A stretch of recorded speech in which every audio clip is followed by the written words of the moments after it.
everyone, welcome back to my YouTube channel. This is me, Yogin Sachadeva. How are you all doing? I am absolutely fine and hoping the same for you as well. So, this is like the most requested video in like last few days. बहुत सारे comments मेरे को आ रहे थे कि C A foundation पे foundation and उससे related सब चीज़ें. So I was like why not. मैंने काफ़ी टाइम से कोई भी वीडियो अपलोड नहीं करी है, so I thought let's just come back with the most requested video. So yes, in this video I will be talking about how I cleared like my foundation in just 2 months. So basically इसमें मैं पूरी आप लोगों को story बताऊंगी कि मैंने कैसे करा. प्रिपरेशन मैंने काफ़ी पहले से शुरू कर दी थी, बीच में से कुछ चीज़ें हुई जिसके कारण नहीं पढ़ाई हो पाई.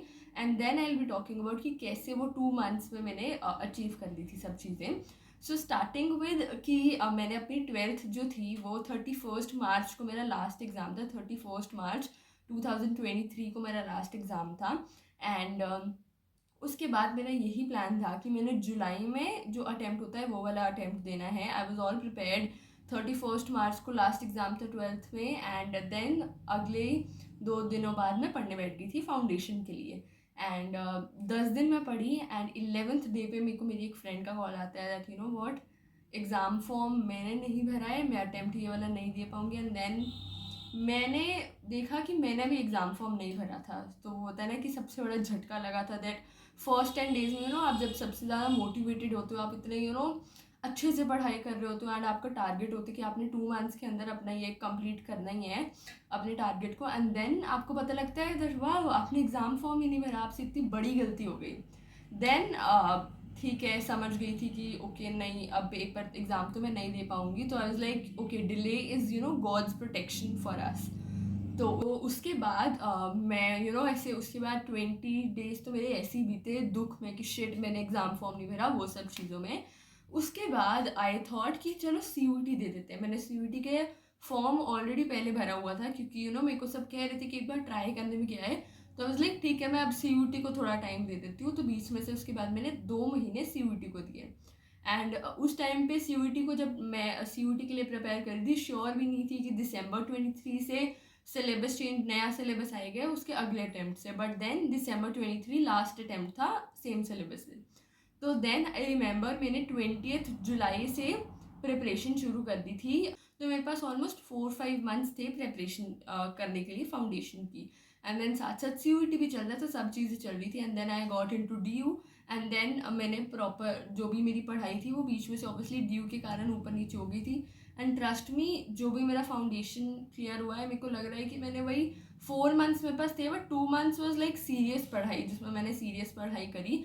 And it's not about me कि चलो मेरे पास 2 मंथ और एक्स्ट्रा भी थे, बट मेरे आसपास बहुत सारे लोग हैं जिन्होंने 2 मंथ में अच्छे से प्रिपरेशन करके दे हैव क्लियर्ड फाउंडेशन और मेरे से ज़्यादा मार्क्स लिए हैं. तो ऐसे लोग हैं.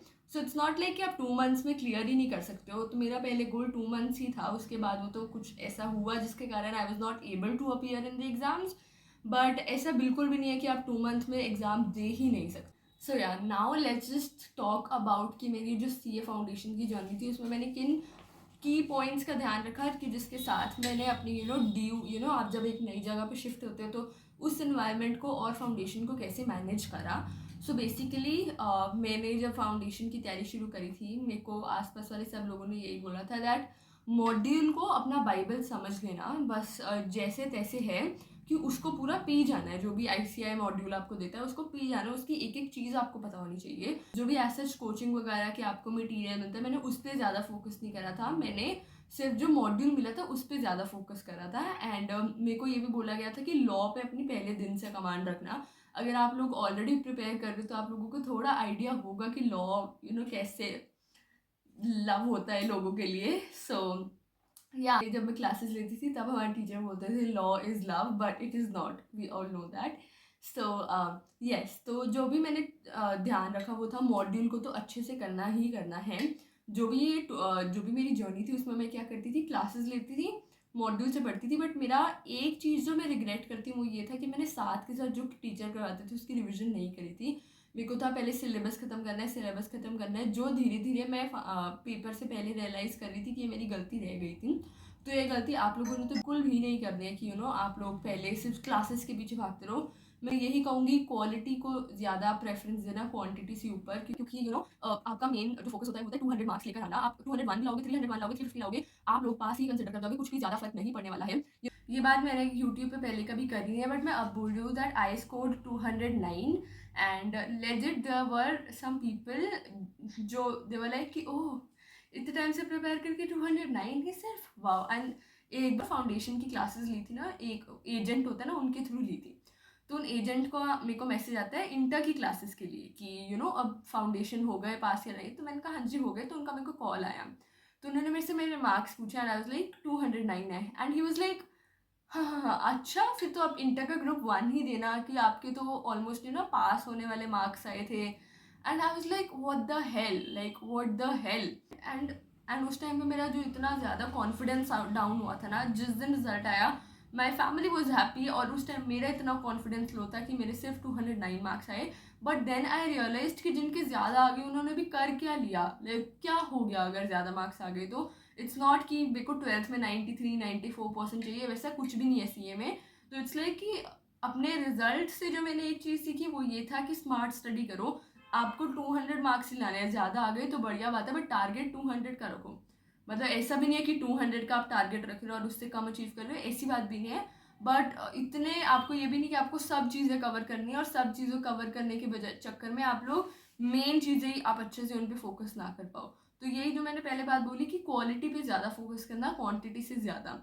एंड उसके बाद मॉड्यूल वाली बात होगी, क्वालिटी वाली बात होगी। थर्ड थिंग जो मैं कहूँगी कि पेपर से एक महीने पहले जो एक मंथ होता है ना, उस पर इतना ज़्यादा जोर डालना ना, मतलब आई स्टिल रिमेंबर कि मेरा ऐसे 28th को था आई गेस फर्स्ट एग्ज़ाम, 28 दिसंबर को, एंड 24th को था, आई डोंट ऐसे रिमेंबर प्रॉपरली, बट या। तो ऐसा था कि 1 दिसंबर से वो 28 तक ऐसा पीरियड रहा था कि मतलब ऐसा होता था कि मैं रात को ऐसे पूरा दिन तो ऑब्वियसली पढ़ना ही होता था, रात को ऐसा होता था कि 10 बजे मैं सो जाती थी, 1 बजे उठती थी, 1 बजे पढ़ती थी, 2-3 घंटे पढ़ती थी, फिर सो जाती थी, 2-3 घंटे पढ़ती थी। ऐसा होता था मेरे साथ कि रात का पीरियड मेरा ऐसा निकलता था। और उस मेरे फाउंडेशन के टाइम पे मेरी मम्मा भी दिल्ली आए हुए थे, मैंने बुलाया हुआ था कि मेरे को थोड़ी इमोशनल सपोर्ट मिल जाएगी साथ में, और ये सब चीज़ थी, ठीक है। तो ये 3 चीज़ें हो गई। एंड उसके बाद मेन चीज़ जो मैं कहने लगी थी कि वो एक मंथ में पेपर से एक महीना पहले आरटीपी एमटीपी सब चीज़ें शुरू कर देना। लाइक एक महीना सिलेबस को दो, जितना सिलेबस हो पा रहा है ठीक है, उसके बाद सिर्फ आपने वही चीज़ें करनी है।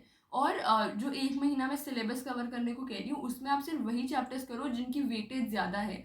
अभी नया सिलेबस आ चुका है, बट प्रीवियस या पेपर सब चीज़ों को एनालाइज करो, काफ़ी टॉपिक्स हैं जो सेम है। तो जैसे टाइम वैल्यू ऑफ मनी था हमारे टाइम पे, वो बहुत इंपॉर्टेंट था। तो उसी की ऐसे चैप्टर्स पहले करो जो बहुत ज़्यादा वेटेज कैरी करते हैं, और उनको अच्छे से कर लो, ताकि ऐसे कुछ चैप्टर्स होते हैं जो आपका 50% सिलेबस तो वैसे ही कवर, 50% मार्क्स तो वैसे ही कवर कर देते हैं। मैंने वही चीज़ें करी थी। जो मेरा लास्ट 1 मंथ था ना, उसमें मैं पूरा सिलेबस तो करके ही नहीं गई थी। फाउंडेशन वाले बच्चों को पता होगा कि कॉन्ट्रैक्ट एक्ट कितना मेन एक्ट है, अभी न्यू सिलेबस में भी और ओल्ड सिलेबस में भी उसकी काफ़ी वेटेज थी। 25 मार्क्स तक का था, और मैं कॉन्ट्रैक्ट एक्ट छोड़ के गई थी क्योंकि मैंने उसकी क्लासेस इतनी अच्छे से अटेंड नहीं करी थी, 1-2 क्लास लगा के मैंने छोड़ दिया था। और देन मैंने अपने जो सिलेबस में कर चुकी थी उसी पर फोकस करा था। लेजिट मैं बहुत सारे सिलेबस छोड़ के गई थी। क्वालिटी पे फोकस करो, आरटीपी एमटीपी सब अच्छे से एक महीने पहले कर लेना, और मॉड्यूल पे अभी सबसे ज़्यादा फोकस। उसके बाद अगर लॉ की बात करें, जो सबसे ऐसी घमासान सब्जेक्ट है, उसमें मैंने किस तरह से मतलब मेरा लॉ का एग्ज़ाम बहुत अच्छा हुआ था। उसमें मैंने वो किस तरह से करता, वो था राइटिंग प्रैक्टिस। मॉड्यूल के सारे क्वेश्चंस लिख लिख के देखो, आरटीपी एमटीपी लिख लिख के देखो। एक टाइम ऐसा आएगा जब आपको आंसर्स ऐसे याद ही हो जाएंगे, क्योंकि ऑब्वियसली ऐसे ही होते हैं कि क्वेश्चंस रिपीट होते हैं। तो आप लिख लिख के जितना देखोगे ना, एक क्वेश्चन को अगर मतलब एक क्वेश्चन जैसे कोई भी है, वो एमटीपी में भी उसी तरह से होगा, वो टॉपिक बेसिकली। तो आप उस टॉपिक को लिखोगे ना, तो आपको बहुत बार अच्छे से याद भी हो जाएगा, और उसी टाइप के क्वेश्चन आते हैं पेपर में। सो ऐसा हुआ था कि लॉ में अच्छे से राइटिंग प्रैक्टिस करो, और मैथ्स में अच्छे से सॉल्व कर करके कैलकुलेटर पर ही अच्छे से, उसको भी मैथ्स में भी बहुत ज़्यादा प्रैक्टिस चाहिए होती है आप लोगों को, तो मैथ्स में भी अच्छे से प्रैक्टिस करो। एंड मेन चीज़, अगर हम वीडियो के एंड में आए, तो जो मेरे एग्ज़ाम्स हुए थे, अपने एग्ज़ाम्स के एक्सपीरियंस बताऊँ तो मैं, मेरे चारों के चारों एग्ज़ाम्स बहुत अच्छे हुए थे। मेरे को एक चीज़ तो पता थी कि मेरा क्लियर हो जाएगा, मेरे को मार्क्स का कुछ आइडिया नहीं था। मार्क्स ऑब्वियसली मैंने 200, अगर मैं सोचती भी थी मार्क्स का, तो मेरे को ये पता था कि मेरे मार्क्स अच्छे आ जाएंगे, मेरे को 209 से ज़्यादा की उम्मीद थी, बट मेरे को रियलिटी चेक मिला रिजल्ट वाले दिन। मेरे सच में चारों के चारों एग्जाम्स मेरे बहुत अच्छे हुए थे। लॉ का भी मेरा एग्जाम बहुत ही अच्छा हुआ था, बट जब मैंने सब्जेक्ट वाइज अपने मार्क्स देखना, तब मेरे को झटका लगा कि लॉ का ना, मतलब हर सब्जेक्ट में मैं एवरेज 50 मान के चल रही थी, 50 तो आएंगे, उससे ऊपर चाहिए आ जाए।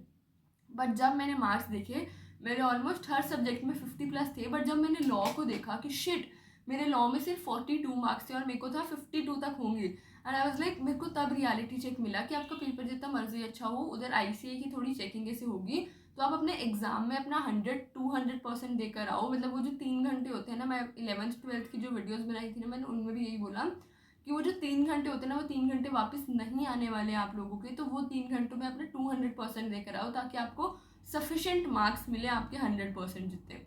सो या that was it. I hope कि आप लोगों को ये वीडियो थोड़ी हेल्पफुल लगी होगी। जितनी भी चीज़ें मैंने फॉलो करी थी वो मैंने आप लोगों को बताई। अभी भी एक चीज़ यही कहूँगी, एग्जाम से पहले जो 1 मंथ होता है ना, उस पर अपना 200% लगा देना। अभी भी पढ़ते जाओ, बट वो 1 मंथ बहुत ज़्यादा क्रूशल होता है। एंड या दैट्स इट। एंड ऑल्सो एक बात और शेयर करना चाहूँगी, जो 1 मंथ पहले वाली बात बोली ना, 1 दिसंबर से मैंने प्रॉपर वाली अच्छी पढ़ाई शुरू कर दी थी। आई स्टिल रिमेंबर 1 दिसंबर को मैंने ना एक वीडियो बनाई थी यूट्यूब के लिए, अपना कुछ नायका हॉल करा था। उस टाइम पे मेरे को हिट हुआ था कि शिट यार, अभी भी मैं यूट्यूब कर रही हूँ और मेरा 1 महीने बाद एग्ज़ाम है। और वो जो जिस दिन वीडियो बनाई थी ना, उससे पहले भी मेरा ऐसे ही था, यूट्यूब पे ज़्यादा फोकस हो रहा था, बाकी चीज़ों पे हो रहा था, बट पढ़ाई पे हो रहा था, बट इतना, मतलब आई वॉज कंसिस्टेंट, बट इतना टाइम नहीं मैं दे पा रही थी। तो ये चीज़ में मैं कहूँगी कि अगर मैं ज़्यादा टाइम नहीं दे पा रही थी, बट आई वॉज कंसिस्टेंट, तो मेरा ऐसे क्या बोलते हैं कि वो कनेक्शन बना हुआ था पढ़ाई साथ। तो आप अगर नहीं भी पढ़ने का एक आधे दिन मन नहीं कर रहा ना, कंसिस्टेंट जरूर है ना, कम पढ़ लेना, बट पढ़ना ज़रूर है, ये चीज़ मैं कहूँगी। सो या thank you for watching. I will see in my next one. और भी कुछ ऐसी वीडियोज़ चाहिए तो कॉमेंट कर देना। I will definitely love to make और वीडियोज़, एंड या I will see in my next one. Till then